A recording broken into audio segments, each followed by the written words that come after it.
They are chapters of a life that the world never gets to read, not because they were hidden deliberately, not because there was something shameful inside them that needed to be kept from view, but because some things are so genuinely private, so completely yours, that sharing them feels like a betrayal of the very moments you're trying to describe. I have kept this chapter closed for a long time, longer than most people would expect if they knew it existed, and it existed fully, completely, in a way that shaped everything that came after it, even when the people watching from the outside had no idea it was still present inside me. There was someone before the marriage, before the public life that people observe and analyze and build their assumptions around. Before everything that the world associates with my name in its current form, there was a woman who knew me in the way that only people who arrive early in your story can know you. Before the weight of everything you are supposed to become has fully settled onto your shoulders, when you are still forming, still figuring out who you are underneath the name and the title and the expectations that come attached to both, she knew that version of me. And I loved her in the way you love someone when love is still new enough to feel like it contains no limits. What happened between us was not dramatic. That is the part that is hardest to explain. There was no betrayal, no single moment of catastrophic failure that ended everything cleanly and gave both of us something clear to point to afterward.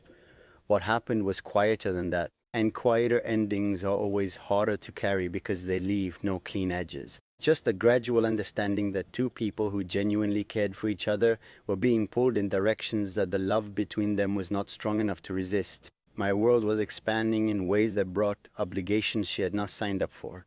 Her life had its own direction, its own needs, and somewhere in the space between what we wanted and what our lives were actually becoming, we lost the ability to hold on to each other. I thought about her more than I admitted to anyone, not with longing in the way people might assume, not with regret about choices made or paths not taken, but with a specific kind of awareness that stays with you after something real has ended. The awareness of what it felt like to be known by someone before the world decided who you were. She had seen me without the performance, without the composure that becomes second nature when your entire life exists in a certain amount of public light.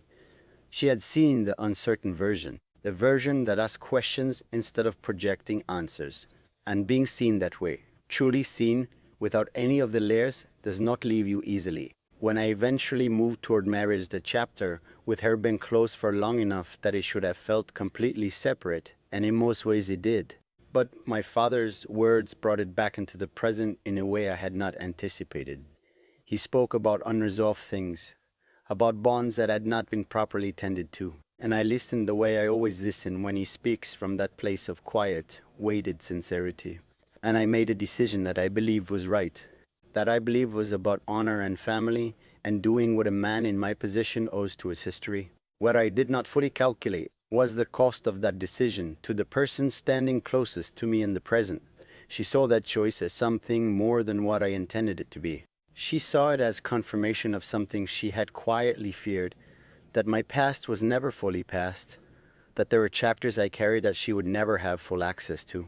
And that fear, confirmed in a moment I thought was simply about doing the right thing, changed everything between us in ways I could not undo no matter how clearly I explained my intentions. Afterward, what really happened to the woman I loved before my marriage is simply this.